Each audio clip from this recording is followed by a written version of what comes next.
का पहला पाठ होशिया के पत्र से लिया गया है।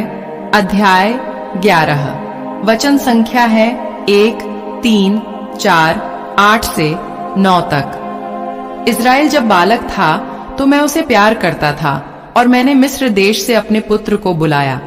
मैंने एफ्राइम को चलना सिखाया, मैं उन्हें गोद में उठाया करता था, किंतु वे नहीं समझे कि मैं उनकी देखरेख करता था। मैं उन्हें दया तथा प्रेम की बागडोर से टहलाता था। जिस तरह कोई बच्चे को उठाकर गले लगाता है, उसी तरह मैं भी उनके साथ व्यवहार करता था। मैं झुककर उन्हें भोजन दिया करता था।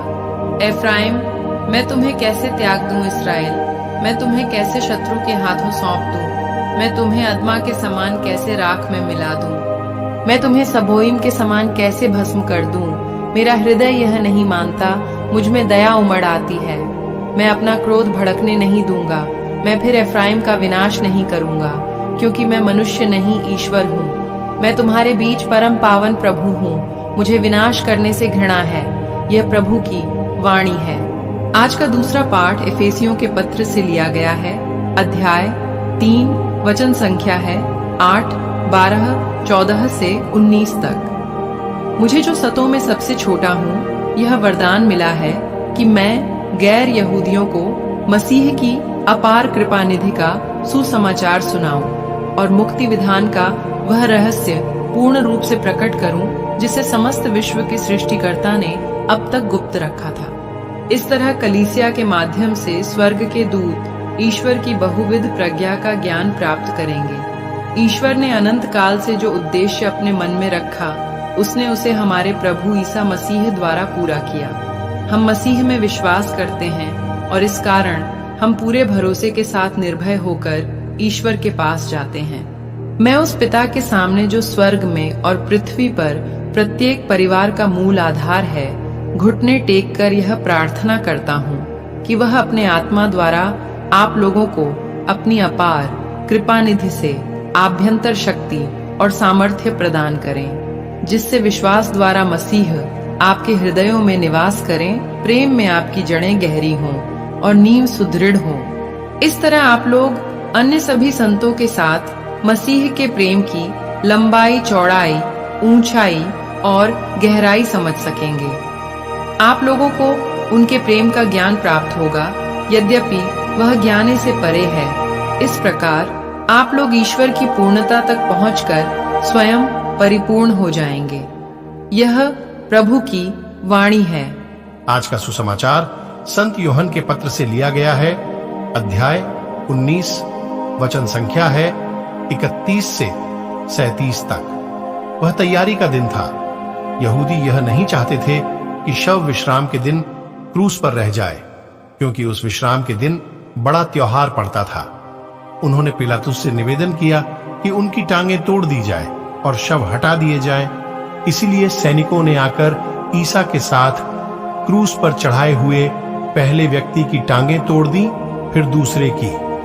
जब उन्होंने ईसा के पास आकर देखा कि वह मर चुके हैं, तो उन्होंने उनकी टांगें नहीं तोड़ी, लेकिन एक सैनिक ने उनकी बगल में भाला मारा और उसमें से तुरंत रक्त और जल बह निकला। जिसने यह देखा है वही इसका साक्ष्य देता है और उसका साक्ष्य सच्चा है। वह जानता है कि वह सच बोलता है, जिससे आप लोग भी विश्वास करें। यह इसलिए हुआ कि धर्म ग्रंथ का यह कथन पूरा हो जाए, उसकी एक भी हड्डी नहीं तोड़ी जाएगी। फिर धर्म ग्रंथ का एक दूसरा कथन इस प्रकार है, उन्होंने जिसे छेदा वे उसी की ओर देखेंगे। यह प्रभु का पवित्र सुसमाचार है। मनन चिंतन। आज हम प्रभु यीशु के पवित्र हृदय का पर्व मनाते हैं। प्रभु यीशु के पवित्र हृदय हम मानवों के लिए अथाह प्रेम का चिन्ह है। प्रभु यीशु इसे अपने जीवन, दुख भोग एवं मृत्यु द्वारा हमें प्रदर्शित करते हैं। यदि हमें प्रभु यीशु के प्यार की गहराई को समझना है, तो हमें उनके हृदय जो हमारे लिए छेदा गया, उसे देखना होगा। यही कारण था कि उन्होंने क्रूस पर से हमें पाप और उसकी गुलामी से मुक्त किया। सच्चा प्यार कभी कीमत पर निर्भर नहीं रहता, लेकिन सब कुछ सह लेता है। प्रभु यीशु का पवित्र क्रूस उनके प्यार का चिन्ह है। जो हमारे लिए छेदा गया। कौन ईश्वर के इस प्रेम के गहराई को समझ सकता है? वही समझ सकता है जो पश्चातापी हृदय से ईश्वर की प्रेम को जो प्रभु यीशु में देखता है। प्रभु हमें इस प्रेम को अपने जीवन को समर्पित करने एवं एक दूसरे के प्रेम से प्रदर्शित करने का निमंत्रण देते हैं।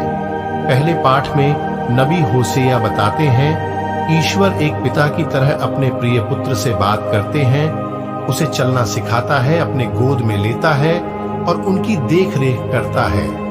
ईश्वर सब कुछ हमारे लिए अपने प्रेम के कारण करता है। दूसरे पाठ में संत पौलुस एफेसियों को बताते हैं कि ईश्वर का प्रेम हमारे लिए अपार कृपा निधि है। यह हमें ईश्वर के प्रेम को जानने में हमारी सहायता करता है। आज जब हम प्रभु यीशु के अनंत प्रेम का पर्व मनाते हैं, आइए हम उनके प्रेम को पहचानने का प्रयास करें और अपनी इच्छाओं को उनकी इच्छा के अनुरूप बना सकें। मेरे प्यारे विश्वासी भाई बहनों, आइए हम सभी आज के वचन पर मनन चिंतन करें। आप सभी को परमेश्वर आशीष तथा शांति प्रदान करे। आमीन। प्रार्थना। हे पिता ईश्वर, आज मैं ऐसे भाई बहनों के लिए प्रार्थना करता हूँ, पिता जिनके माता पिता अब इस दुनिया में नहीं है।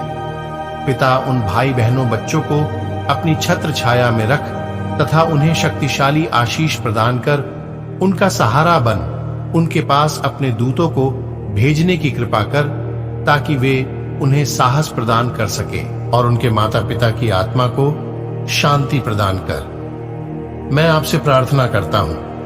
आमीन। आइए हम सभी प्रभु की आगमन की घोषणा करें। हे प्रभु, हम तेरी मृत्यु और पुनरुत्थान की घोषणा तेरे आगमन तक करते रहेंगे।